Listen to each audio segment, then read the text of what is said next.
Hello, and welcome to another little chat as we go on a walk with Lottie through the fields of Devon, which are full of wildflowers. You might be able to hear some bird song around me. The area is just filled with bird song. The field is filled with flowers. Lots of buttercups. Still got some bluebells. We've got lots of speedwells and some little, I think they call it a type of lotus. Is the name, but they're often called bacon and eggs, or eggs and bacon, or something like that, because the yellow flowers look like scrambled eggs or something. I don't know. Sometimes they have tinges of red in them as well. These ones don't. So yeah, I haven't done one of these for a while. I've actually recorded a couple and then not got around to uploading them and doing all those other things. Really have, and I've been saying this for a long time, I know, but really have been focusing on trying to finish the latest book. And there have been quite a few times when I thought I was getting there, and then there's been twists and turns to take care of. On the whole, that has been a good thing, because there have been good ideas that have come to me and thought, yeah, this is better, you know, than what I had in mind. Which I think also there's a certain amount of sort of creative fatigue that can set in when you're towards the end of a big project. I don't know if that's what it is, or sort of strange kind of feeling as you get towards the end of a book. It's funny, you don't want it to kind of peter out or tail off. You want it to build up to something, and so you need to keep that kind of excitement going and the interest and the enthusiasm to crack on with it. So hopefully that's what I've been doing recently. So sorry if this is dragging on and taking forever, but it does seem to take me a while. Yeah, much as I love writing about Dan and Alan and Bevale, it's not a quick project for me. None of these books have been particularly quick, I don't think. Possible exception being the sort of side mission, if you want to call it that, of side story of Death at Blackingstone Rock, which was like a short story format in some ways, and being made up of emails. It was quite quick to put together and to complete. That's still there. If you haven't done it yet and you want to go over to the site, you have to register on the site to get access to that, and get it by emails. That's the best way of getting the story. Sign up and you get the emails as if you are Dan and Alan is writing them to you. It's a wintry story, set in a wintry February, where snow and ice is a feature. But yeah, a change for you if you're enjoying lovely sunshine at the moment. Of course, you might be on the other side of the world and having a winter, who knows. So yeah, so sorry there's been a bit of a gap. There's also been a gap with the newsletter as well. I set out to do it before the weekend and didn't get very far. I got some photos ready and a few other bits of admin taken care of, and then I ran out of time. So I'm going to crack on with it when I get back from this walk. I am planning to get another Awkward Squad newsletter put together and actually sent out. He stopped to have a bit of a sniff. It really is glorious now. We've had a few days of lovely sunshine. On a personal level, I've been doing quite a bit of running and really getting into that, and just taking it easy and, you know, gradually improving, getting stronger, doing a bit of exercise at home. And I actually took part in my first ever proper sporting event at my age. Quite incredible to be doing that for my first time. So the Great West Run was in Exeter. There was a half marathon which had thousands of people, and then there was a less well subscribed 10k event, 10 kilometres.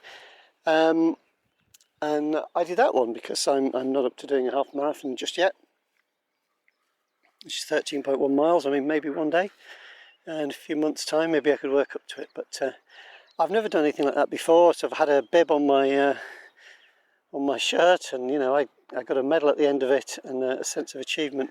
And there were people clapping and cheering along the route, which was really lovely, really kind of people actually. Some people must have stood there for some time, just sort of clapping and cheering everybody. And some people even they saw the names on people's bibs. Your first name was on your bib, and so they were calling out, somebody went, keep going, Mike, well done, or something. And I thought, do I know it? I looked at him and I thought, do I know him? And I realised he'd read the name off my bib. Which is a nice personal touch. Lottie's going off on a different path, which I normally go on, but I think I'll just follow her. It's okay. They're not really proper kind of paths, they're just wending their way across the hillside here. Doesn't seem too windy, fingers crossed, so hopefully the recording will come out okay. Yeah, so getting the ending of the book together is interesting. It's a big task in some ways, because by that point I'm very aware that readers have invested a few hours of their time, and you really mustn't let them down. I think too often in books and films and TV shows and things, particularly in films, you can feel a kind of let down sense at the end if it doesn't measure up to what you wanted or kind of hoped for. Story is quite an interesting thing. Many people say it's hardwired into us from thousands of years of evolution have given us this ability to pass on information by weaving it into stories. And so many things in daily life we actually make into stories. Whether we're telling somebody about something that happened during the day or whatever, we tend to weave it into a little story, and they often follow a certain trajectory.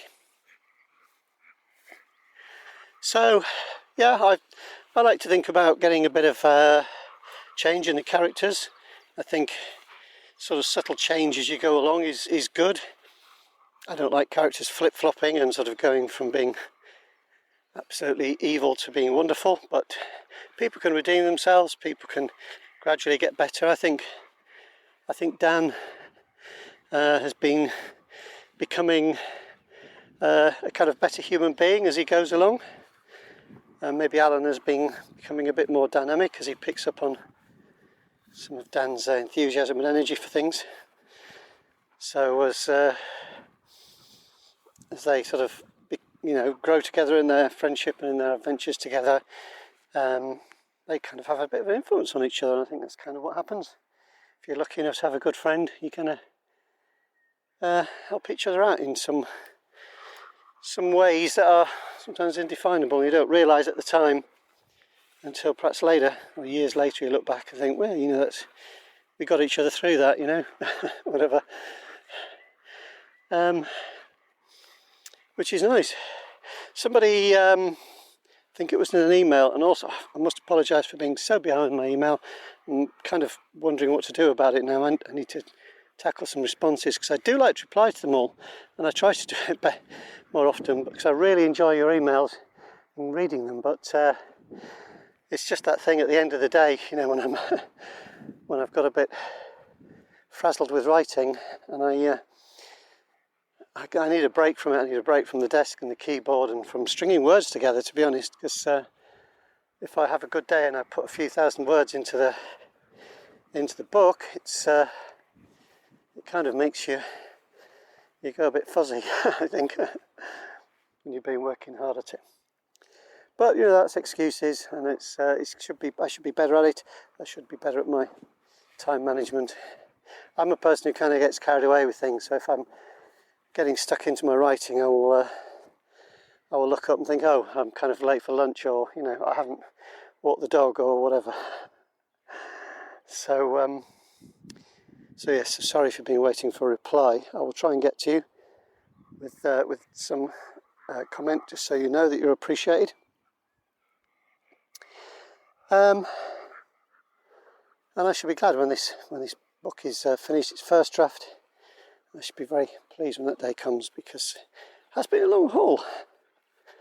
Been a bit of a journey. So yeah, somebody I was starting to say that somebody in an email had described Dan as the dysfunctional detective, and I thought I rather like that, actually.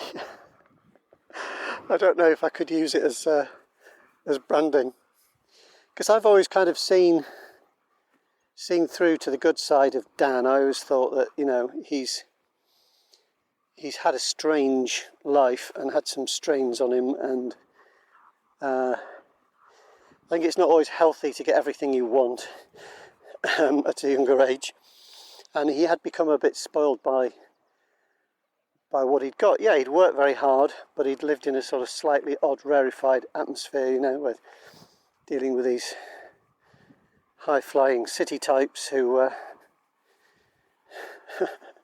who are on a different plane and don't really worry about the ordinary folk around them. And people talk about toxic corporate culture, don't they, these days? And I guess that's what he was in. He was in a toxic corporate culture, and so I think it was unlikely that he would come out of it unscathed when he was in that, and then had it all taken away from him very suddenly, very quickly. So he was kind of in that culture and then thrown out of it. I'm sure I've mentioned this kind of thing before, but when we meet him in a study in Stone, he's very unbalanced. He's been kind of knocked out of kilter. So he's not exactly on an even keel.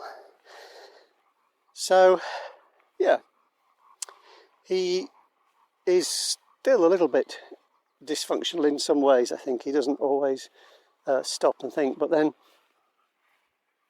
ordinary, nice, gentle people don't go chasing after murderers, do they? If you were to hear somebody had been murdered, you would be shocked and horrified and appalled, and you just kind of hunker down and lock your doors, I think, wouldn't you? Make sure your windows were shut, and kind of think, crikey. You wouldn't think, right, I've got to go out and catch that person. You're panting a bit, aren't you, Lottie? Let's start heading back down this way. We'll go into a shadier bit. Oh, bless her, she says, no, I'm carrying on. Lottie, come down this way. Come on. Come down this way, we'll start to head back. Good girl, nice and gently, that's it. She does get a bit hot having a black fur coat on. Oh, can't you get, is this a bramble? What's the matter? Go around it. Everything's just growing like crazy, so with all the lovely flowers, we've got rather invasive bracken creeping up, which nasty stuff. You can hear some crunching under my feet, and it's on what is normally like a little path that we walk along, but it's just invading. I think possibly deer and just the odd dog walk and make this path. It's not like an official path. There is a public footpath across this field, just nobody really knows where it is. You know where it starts and finishes, but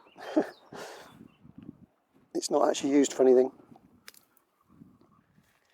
Okay, we just dropped down into a shadier bit in between some trees and things, hopefully less wind in there and a bit cooler for Lottie. So I'll sign off and say thank you very much for listening.